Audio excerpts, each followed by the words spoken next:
Hello friends, कैसे हैं आप सब। उम्मीद करता हूँ आप सब अच्छे होंगे और आपकी स्टडी बिल्कुल अच्छी चल रही होगी। तो आज के इस वीडियो में डिस्कस करेंगे आरआरबी एएलपी और टेक्नीशियन के मोस्ट इम्पॉर्टेंट क्वेश्चंस के बारे में डिस्कस करेंगे, जो कि फिटर, टर्नर, वेल्डर, मशीनिस्ट से रहने वाले हैं। और जितने भी सारे भी ये जो क्वेश्चंस रहने वाले हैं, ये सभी प्रीवियस ईयर क्वेश्चंस रहने वाले हैं। और ये सभी जो क्वेश्चंस हैं वो इसके जहाँ जो सर है इन्हीं के बुक से सारे प्रश्न लिया गया है। और ये 16 नंबर का सेट है। इसके पहले मैंने 15 सेट दे रखा है।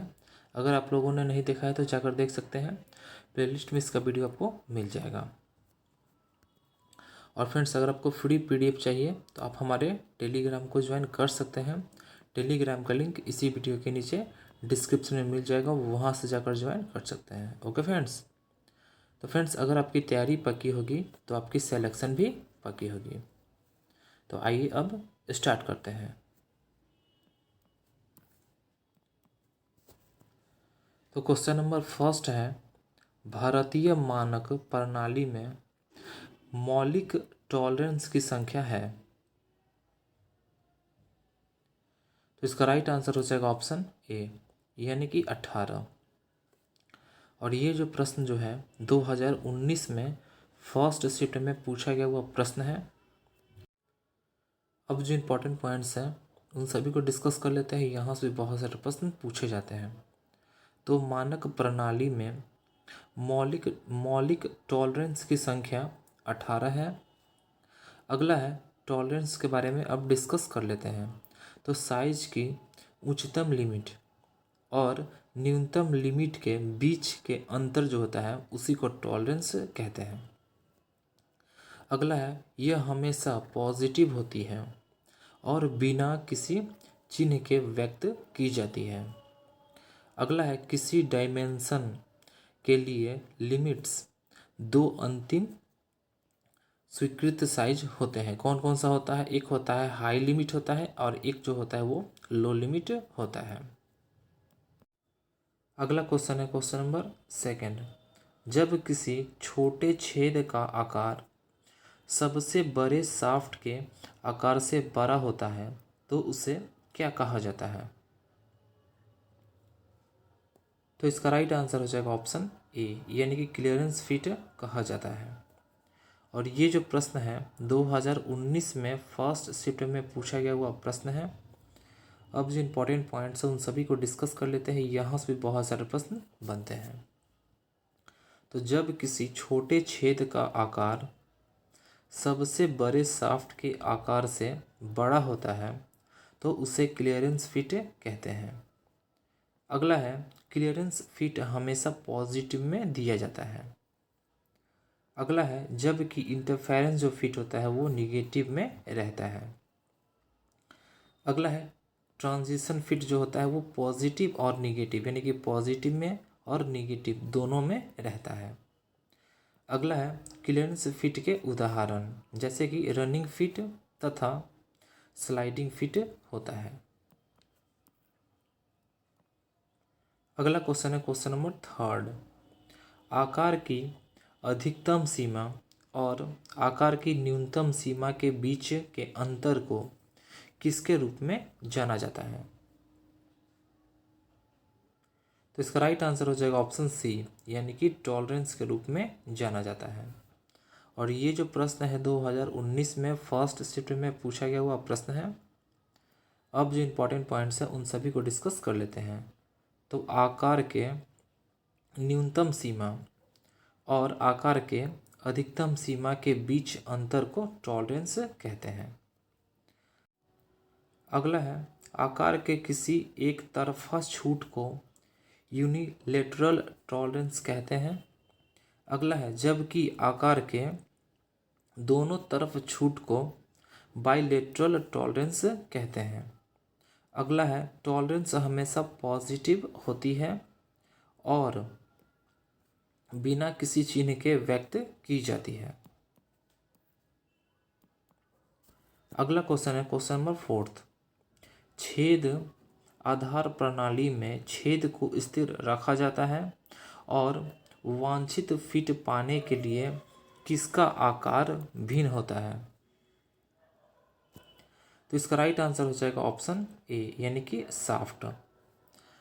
और ये जो प्रश्न जो है 2019 में फर्स्ट शिफ्ट में पूछा गया हुआ प्रश्न है।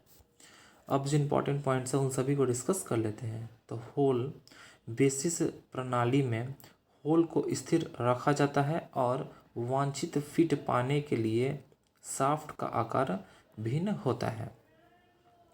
अगला है शाफ्ट के बारे में डिस्कस कर लेते हैं। तो किसी कंपोनेंट की बाहरी आकृति चाहे वह सिलिंड्रिकल या किसी अन्य आकार की हो उसे शाफ्ट कहते हैं। अगला है होल।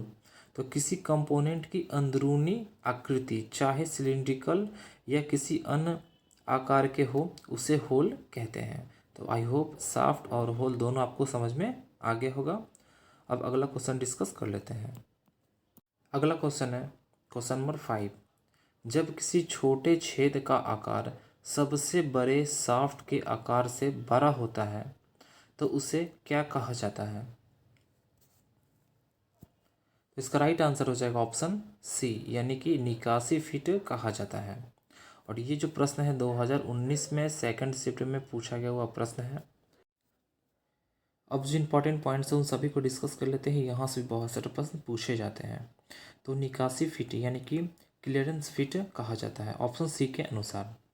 अगला है ऐसी फिट जिसमें होल का छोटे से छोटा साइज शाफ्ट के बड़े से भी बड़ा रहता है उसे क्लियरेंस फिट कहते हैं। अगला है फिट। अब फिट के बारे में डिस्कस कर लेते हैं। तो यह वह संबंध है जो कि दो मेटिक पार्ट्स एक होल व एक शाफ्ट के बीच उनके डायमेंशन संबंधी अंतरों के विषय में पाया जाता है उसे फिट कहते हैं। अगला है क्लियरेंस फिट में हमेशा पॉजिटिव यानी कि धनात्मक अलाउंस रहता है या होता है। अगला क्वेश्चन है क्वेश्चन नंबर 6। ऊपरी सीमा और निचली सीमा के बीच बीजगणितीय अंतर को क्या कहा जाता है? इसका राइट आंसर हो जाएगा ऑप्शन डी, यानी कि सहिष्णुता कहा जाता है, यानी कि टॉलरेंस कहा जाता है। और ये जो प्रश्न जो है 2019 में सेकंड शिफ्ट में पूछा गया हुआ प्रश्न है। अब जो इम्पोर्टेंट जो पॉइंट्स हैं उन सभी को डिस्कस कर लेते हैं। तो ऊपरी सीमा और निचली सीमा के बीजगणितीय अंतर को सहिष्णुता यानी कि टॉलरेंस कहते हैं। अगला है यह हमेशा पॉजिटिव होती है और बिना किसी चिन्ह के व्यक्त की जाती है।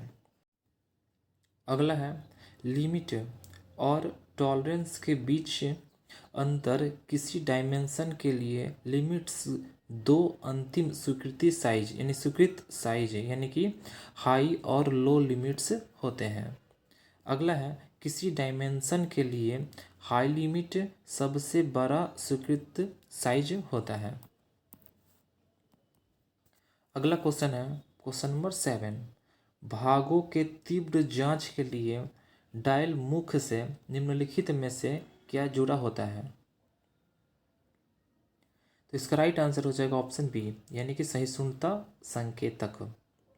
और ये जो प्रश्न जो है 2019 में सेकंड शिफ्ट में पूछा गया हुआ प्रश्न है। अब जो इम्पोर्टेंट पॉइंट्स उन सभी को डिस्कस कर लेते हैं। यहाँ से भी बहुत सारे प्रश्न बनते हैं। तो सहिष्णुता संकेतक के बारे में डिस्कस कर लेते हैं। तो भागों को तीव्र जांच के लिए सहिष्णुता संकेतक डायल मुख से जुड़े हो सकते हैं। अगला है इन संकेतकों द्वारा कोई सहिष्णुता चाहे वह द्विपक्षीय या एक पक्षीय हो उसको डायल गेज पर स्पष्ट रूप से दर्शाया जा सकता है। अगला है ये केंद्र पर स्थित होते हैं और प्रक्षेपी बटन के माध्यम से एक दूसरे को स्वतंत्र रूप से चला सकते हैं। अगला है संपर्क बिंदु। तो डायल संकेतक को इसके उपयोग में अधिक बहुमुखी बनाने के क्रम में व्यवस्था संपर्क बिंदुओं को परिवर्तित करने के लिए प्रदान किया जाता है। अगला क्वेश्चन है क्वेश्चन नंबर 8। इनमें से कौन सी एक मेल जोड़ी के दोनों हिस्सों के लिए उभयनिष्ठ है? इसका राइट आंसर हो जाएगा ऑप्शन सी, यानी कि मूल आकार। और ये जो प्रश्न जो है 2019 में सेकंड शिफ्ट में पूछा गया हुआ प्रश्न है। अब जो इम्पोर्टेंट पॉइंट्स हैं उन सभी को डिस्कस कर लेते हैं। तो इनमें से एक मेल जोड़ी के दोनों हिस्सों के मूल आकार उभयनिष्ठ है। अगला है वास्तविक साइज। यह कंपोनेंट का वह साइज है जो कि उसके उत्पादन के बाद वास्तविक माप में होता है। अगला है साइज की ऊपरी सीमा। तो यह साइज की दो लिमिट्स में से अधिकतम होती है। अगला है बेसिक साइज। तो यह वह साइज है जिसके आधार पर डायमेंशन संबंधित विचलन दी जाती है। अगला क्वेश्चन है क्वेश्चन नंबर 9। जब मूलभूत आयाम के एक तरफ सहिष्णुता दी जाती है तो इसे क्या कहा जाता है? तो इसका राइट आंसर हो जाएगा ऑप्शन बी, यानी कि एक पक्षीय सहिष्णुता। और ये जो प्रश्न जो है 2019 में थर्ड शिफ्ट में पूछा गया हुआ प्रश्न है। अब जो इम्पोर्टेंट पॉइंट्स हैं उन सभी को डिस्कस कर लेते हैं। तो जब मूलभूत आयाम के एक तरफ सहिष्णुता दी जाती है तो उसे एक पक्षीय सहिष्णुता कहते हैं। अगला है जब मूलभूत आयाम के दोनों तरफ सहिष्णुता दी जाती है तो उसे द्विपक्षीय सहिष्णुता कहते हैं। अगला है सहिष्णुता के बारे में, यानी कि टॉलरेंस के बारे में डिस्कस कर लेते हैं। तो यह साइज की उच्चतम लिमिट और न्यूनतम लिमिट के बीच के अंतर को टॉलरेंस यानी कि सहिष्णुता कहते हैं। अगला है यह हमेशा पॉजिटिव होती है और बिना किसी चिन्ह के व्यक्त की जाती है। अगला क्वेश्चन है क्वेश्चन नंबर 10। एक घटक के आयाम के माप आकार को क्या कहा जाता है? तो इसका राइट आंसर हो जाएगा ऑप्शन बी, यानी कि वास्तविक आकार कहा जाता है। और ये जो प्रश्न है 2019 में थर्ड शिफ्ट में पूछा गया हुआ प्रश्न है। अब जो इम्पोर्टेंट जो पॉइंट्स हैं उन सभी को डिस्कस कर लेते हैं। तो एक घटक के आयाम के माप आकार को वास्तविक आकार कहा जाता है। अगला है वास्तविक आकार एक निर्मित भाग पर मापा गया आयाम है। अगला है जैसे कि वास्तविक आकार मूल आकार के बराबर कभी नहीं होगा और यदि यह पूर्व निर्धारित सीमा के भीतर है तो यह पर्याप्त है। अगला है मूल आकार या सामान्य आकार भाग के लिए मानक आकार है और होल और इसके शाफ्ट दोनों के लिए गणना द्वारा प्राप्त किया जाता है। तो फ्रेंड्स आज के लिए इतना ही। वीडियो कैसा लगा? अगर आपको वीडियो अच्छा लगा हो तो वीडियो को लाइक करें, चैनल को सब्सक्राइब करें और बेल आइकन को दबाएं ताकि नोटिफिकेशन आपको टाइम से मिल सके। और फ्रेंड्स अगर आपको फ्री पीडीएफ चाहिए तो आप हमारे टेलीग्राम को ज्वाइन कर सकते हैं। टेलीग्राम का लिंक इसी वीडियो के नीचे डिस्क्रिप्शन में दिया है, वहाँ से जाकर ज्वाइन कर सकते हैं। और अभी तक आप लोगों ने खजाने वाले वीडियो को नहीं देखा है तो जाकर देख सकते हैं। यहाँ से 5 से 6 नंबर तो पक्के आपके आएंगे ही आएंगे और ये सभी ट्रेडों के लिए है। ओके फ्रेंड्स, इसीलिए इस वाले वीडियो को एग्जाम से पहले देखना बिल्कुल भी ना भूलें। Okay friends, thanks for watching.